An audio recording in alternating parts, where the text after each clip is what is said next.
You have so many options. You're not stuck. I think it's really about finding a provider that will advocate for you and treat you as a whole person, and just don't wait until you can't function to reach out for help.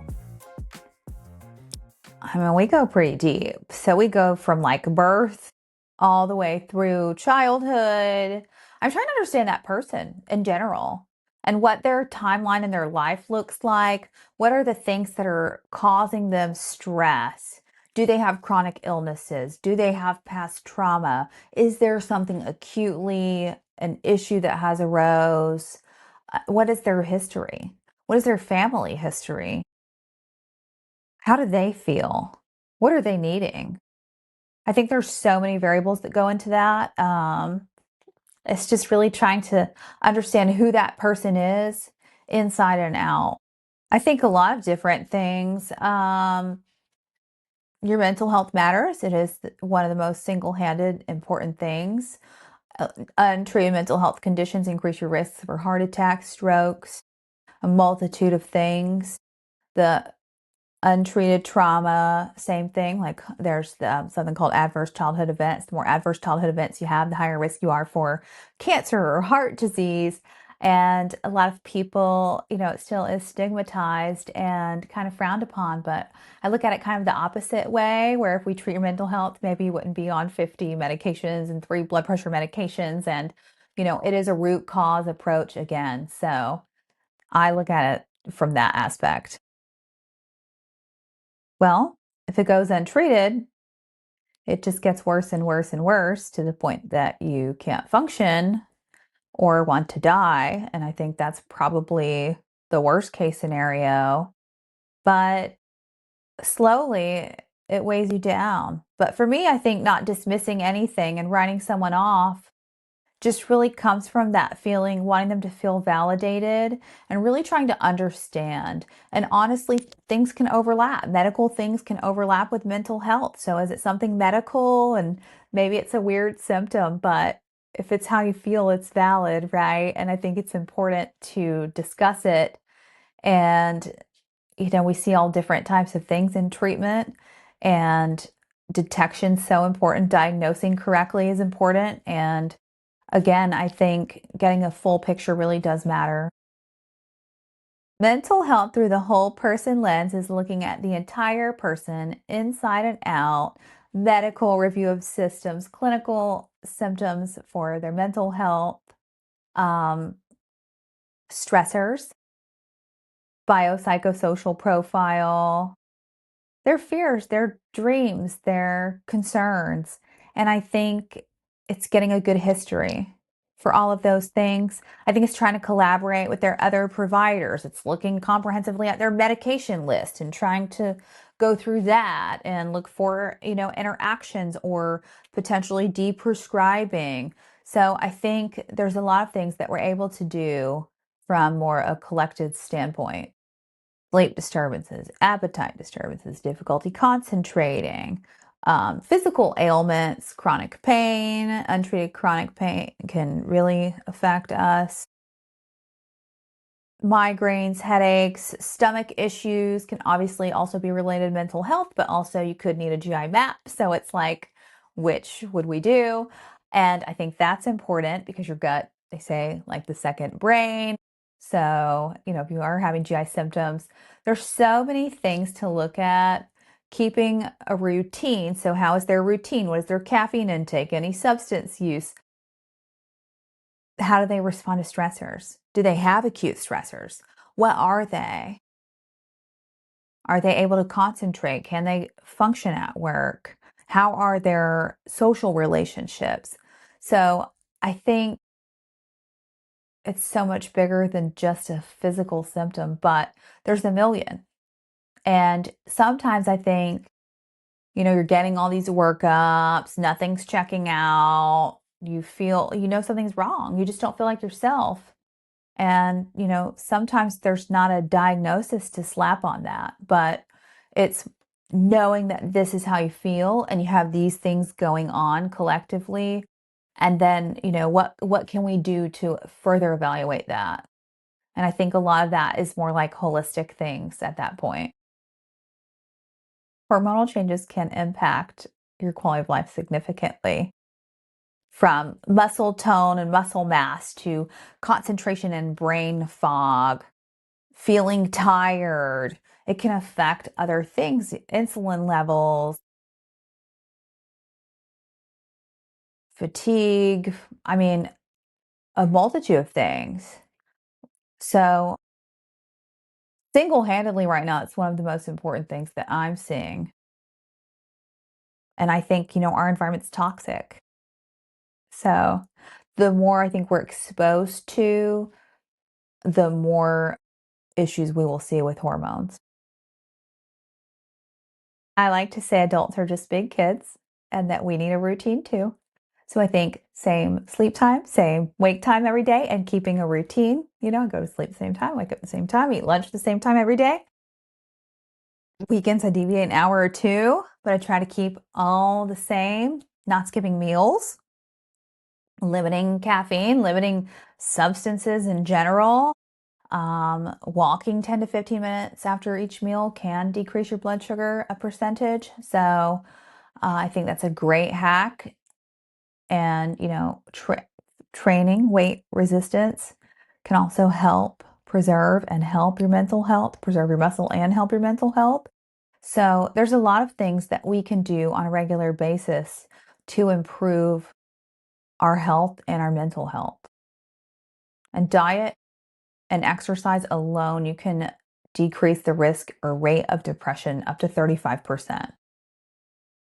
You don't need a 2-hour health and wellness routine, and you can get all the devices and the red lights and all the things, and it can help, right? But like, you can't be obsessed with the whole routine.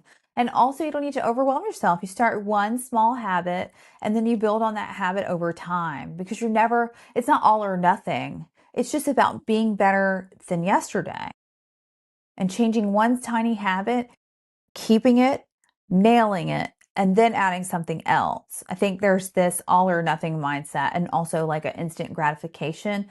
And that's just not how we work. I think that it's great to practice what I preach, and I live it firsthand. And do feel like that helps when you're educating other people. A lot of people don't want to take advice from someone who doesn't take their own advice or doesn't live to the same standard which they hope their patients do. So I want to be a role model in that form, but I really do it for myself because I feel the best that way. And I think teaching that and living it as a role model helps others. I mean, it can affect your mood because, when you don't eat well or you skip meals, it can affect your blood sugar, which will affect your mood. And it's all, again, connected. And so not skipping meals, eating lean protein at every meal, trying to eat, green veggies and moderate carbs, it does help. And I think it's more about structure. And again, nailing your routine is number one, because I tell my patients, when your life is falling apart, these things are protective. And so it doesn't matter how I feel or what's going on. I'm going to make my breakfast, the same breakfast I eat every day. And I'm still going to do that. Now, I may rush and have to take it to the office and eat, but I'm still making my same breakfast, eating my breakfast. And, I eat lunch at the same time, and I walk at lunch, I walk after dinner. These are protective things built into my routine. It is a system. So no matter what is going on, I still keep my system, and that keeps me healthy and safe. And then the other thing is that, caring for others, I think it's important we care for selves first.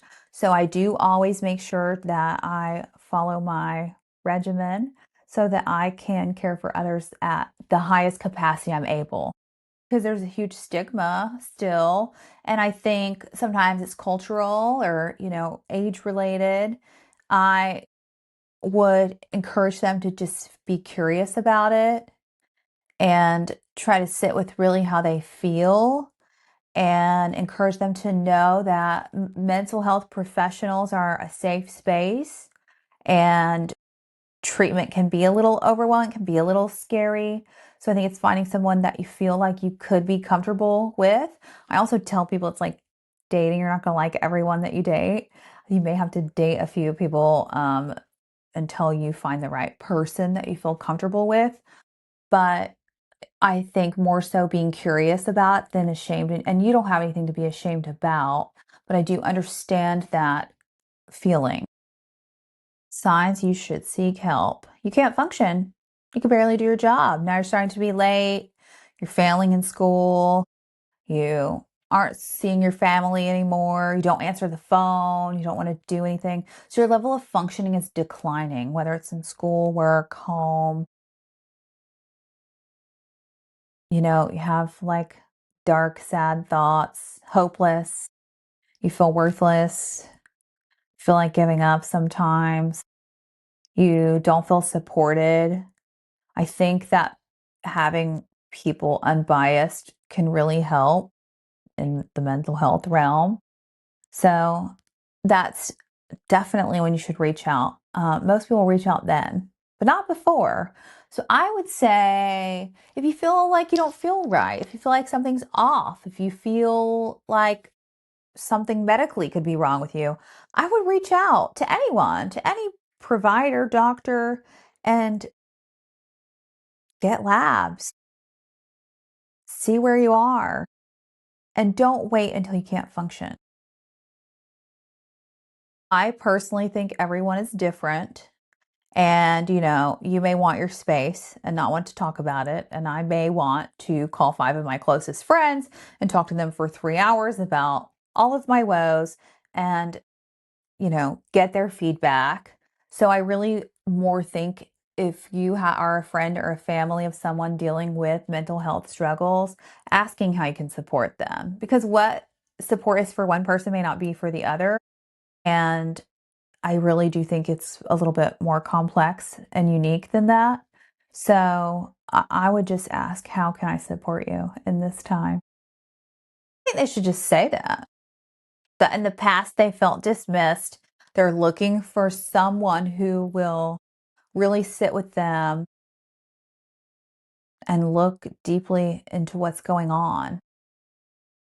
I think it's okay to admit that because it does happen, unfortunately.